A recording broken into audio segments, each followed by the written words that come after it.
Shalom, selamat sore teman-teman. Jumpa lagi dengan kami Bapak dan Anak Maldini Channel. Selama sore ini ya saya mau temani teman-teman untuk kita ngopi sore ya. Saya sudah siapkan kopi. Memang nikmat sekali karena sore ini dingin dan juga sedang hujan.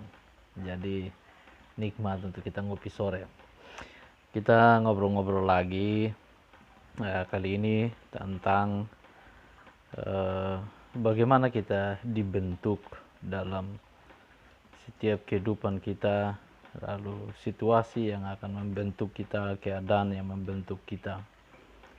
Kalau kita lihat di Yeremia 18 itu ayat 4, bahwa Yeremia 18 ya, ayat 4, apabila bejana yang sedang dibuatnya dari tanah liat di tangannya itu rusak, maka tukang periuk itu mengerjakannya kembali menjadi bejana lain menurut apa yang baik pada pandangannya. Hidup kita seperti bejana yang akan selalu dibentuk oleh pemilik, yaitu Allah, yang akan selalu membentuk hidup kita. Karena kita adalah bejana dan Ia akan membentuk seturut dengan kehendaknya. Ya, selama kita tetap berada bersamanya. Kalau kita tidak bersamanya, ya jelas bahwa entah apa yang terjadi atas hidup kita. Berbicara masalah dibentuk, ini kalau kita omong tentang kebiasaan-kebiasaan, ya biasa orang bilang begini, situasi yang akan membentuk. Ya memang betul. Saya kasih contoh ya. Itu kalau ibu-ibu di Jawa, kalau kasih bangun dia punya anak pagi-pagi itu, kalau mau pergi sekolah kan pasti dia bilang begini, "Nak, ayo bangun, sudah jam 6 ini, ntar telat loh ke sekolah." Kalau anaknya masih tidur pasti dia pergi kasih bangun, "Ayo nak, nggak boleh gitu." Pokoknya disuruh bangun lah. Nah, itu cara membentuknya dengan sesuai dengan budaya dan gaya, dan seperti itulah biasanya kalau orang Jawa, apalagi Jawa Tengah itu kan halus-halus orangnya begitu. Kalau di Sumba itu kan memang beda. Itu sesuatu hal yang diminta atau disuruh atau ada sebuah perintah, biasanya itu dibalik. Jadi kalau ibu-ibu di Sumba itu berbeda dengan ibu-ibu di Jawa. Kalau anaknya masih tidur, pasti dari dapur sana sudah teriak, "Woi, ini sudah jam 6 ini, kau belum bangun kah?" Sama masih mengantuk. "Ha iya, kau tidur terus sudah di situ." Itu kata kau tidur terus sudah, itu bukan berarti disuruh tidur terus. Karena ketika kita tidur terus, selesai kita. Itu kalau bukan gayung yang naik di kita punya muka, bisa-bisa ember bersama air-airnya, sudah kita mandi di tempat tidur deh. Tapi ya itu gaya, artinya bahwa kalau orang bilang bahwa orang timur keras, bukan berarti dia tidak punya kasih, tapi memang karena dibentuk dengan situasi. Jadi contoh tadi seolah bahwa ketika diperintah itu kayak marah-marah, tapi padahal memang ya gayanya seperti itu.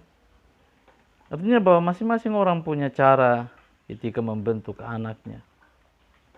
Dalam dunia, dalam kehidupan kita juga masing-masing kita pasti akan dibentuk oleh Allah melalui ajaran-ajaran.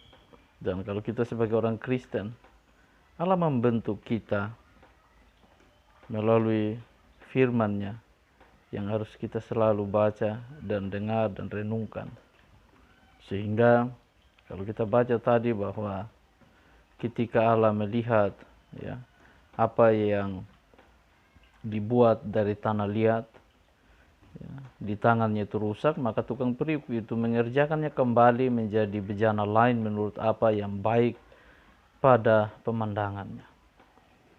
Ketika dalam kehidupan kita ada begitu banyak hal yang kita rasa, jangan sampai kita marah kalau memang itu halnya membuat kita merasa dikucilkan atau kalau ada hal yang membuat kita merasa semakin terpuruk, atau seolah-olah kayak kita tidak pernah keluar dari masalah, jikalau kita bersama dengan Allah, jangan marah, jangan protes ya. Karena kita sedang dibentuk.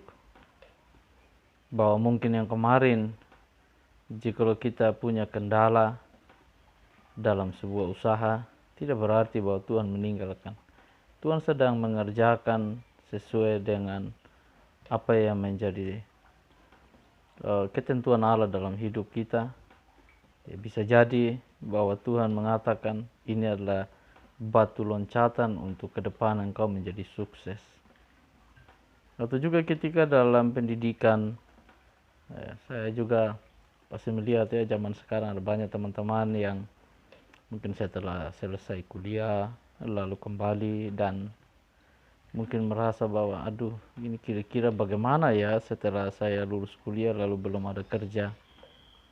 Ya, dengan perkembangan dunia bahwa Allah juga sedang membentuk kita, bahwa ketika kita selesai kuliah mungkin cara berpikir kita yang lalu bahwa lulus kuliah PNS menjadi tujuan akhir. Zaman sekarang ya PNS bukan segala-galanya lagi. Jadi ya mungkin Allah sedang membentuk kita ketika kita punya basic dalam bidang perkuliahan kita sesuai dengan ya itu tadi basic kita, bidang kita. Allah sedang membentuk kita dengan cara yang lain. Jadi jangan sampai kita berdiam diri.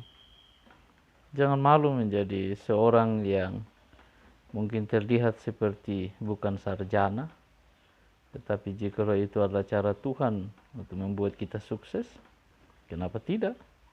Seperti video saya yang lalu, saya katakan bahwa saya habis kuliah, saya pulang di rumah itu baru 2 minggu di rumah dan saya tambal ban. Ya walaupun sebenarnya ya harusnya saya tinggal daftar vikari saja, tetapi saya percaya bahwa Allah juga membentuk saya untuk saya harus tambal ban. Saya tidak malu. Saya pernah jadi tukang ojek dan saya berterima kasih kepada Tuhan. Tuhan bilang engkau harus jadi tukang ojek sehingga kau bisa merasakan kerasnya hidup, susahnya seseorang tukang ojek mencari uang sepanjang hari. Dan saya pernah rasa saya bawa pulang uang 50.000 dalam satu hari, itu sudah bersih dan itu bahagianya luar biasa. Saya tidak bisa bayangkan ketika ada tukang ojek yang mungkin dalam satu hari tidak dapat apa-apa. Tapi saya pernah juga rasa itu. Saya pernah rasa ketika saya menjadi tukang ojek dan baru pagi-pagi baru penumpang pertama dan saya kecelakaan. Dan itu memang cukup lumayan berapa bulan saya tinggal di rumah. Saya pernah rasa kerja di perusahaan swasta di Telkomsel. Dan lucunya ya ketika saya daftar dan pada akhirnya wawancara dan saya terpilih, ternyata saya punya teman yang wawancara, dia buka rahasia setelah saya jadi karyawan. Dia bilang, kamu diterima karena sarjana teologi menjadi seorang finance atau bendahara teologi, berarti jujur gitu. Jadi ada banyak cara Tuhan untuk membentuk kita melalui kehidupan walaupun awalnya mungkin kita hidupnya keras, tetapi itu bagian dari pelajaran bahwa Allah yang menentukan hidup kita, asalkan kita jangan jauh darinya. Teman-teman sekalian, saya juga ketika bekerja di Telkomsel, saya finance, saya juga pernah jadi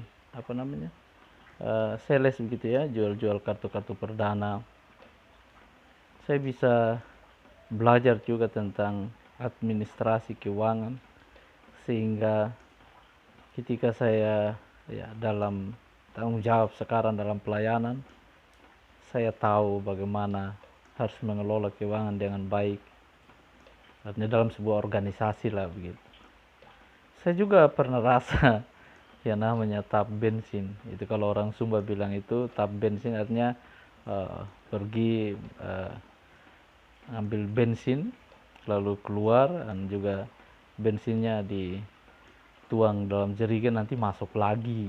Jadi satu hari bisa dapat 3-4 jerigen 20 liter lalu nanti dijual lagi gitu. Saya pernah rasa itu. Dan bagaimana kita harus berdesak-desakan. Dan ya hampir waktu itu saya merasa nyaman dengan segala apa yang saya buat. Tapi ya satu hal bahwa saya juga mau bagi kepada teman-teman. Saya tidak pernah malu ketika saya seorang sarjana lalu saya bekerja apa saja. Dan ya, sebuah kesaksian juga bahwa ketika dulu saya kerja di Telkomsel, saya punya keponakan satu pernah bilang begini, Om kalau mau buat rumah itu jangan bilang Om tabung uang. Kalau Om mau tabung potong saya punya jari, dia bilang begitu. Saya punya keponakan di Mengurah. Dan saya merasa tertantang karena dia sudah di rumah. Dan saya juga coba bahwa ketika saya jualan lalu pulang saya beli paku padahal belum ada bahan lain dan saya ditertawakan. Teman-teman bilang apa sih kau buat kandang babi? Saya bilang iya tidak apa-apa. Nanti sisanya ini paku ya jelas saya buat kandang babi saya bilang. Dan puji Tuhan saya bisa buat rumah walaupun rumah ukuran ya sangat sederhana terbuat dari gedek tetapi nyaman lah begitu. Artinya bahwa Tuhan izinkan kita melewati segala hal asalkan kita tekuni dan kita jangan protes, jangan gengsi, karena semua yang Tuhan buat dalam hidup kita itu baik adanya. Kita sedang dibentuk sesuai dengan kehendak Allah. Prinsipnya, teman-teman, jangan jauh dari Tuhan, karena Tuhan sedang membentuk kita. Jadi mungkin demikian itu bincang-bincang sore kita pada sore hari ini. Kiranya ini dapat menginspirasi teman-teman sekalian yang menonton video. Jangan lupa ikuti terus channel kami ya, Bapak dan Anak Maldini Channel. Subscribe, like, dan share sebanyak-banyaknya. Dan juga nyalakan lonceng notifikasinya ya, supaya jangan ketinggalan video-video selanjutnya dari kami. Dan silakan untuk terus melanjutkan menikmati kopi sorenya. Selamat sore untuk kita sekalian. Tuhan Yesus memberkati. Shalom untuk teman-teman. Ayo kita ngopi. Oke, shalom, shalom, selamat sore.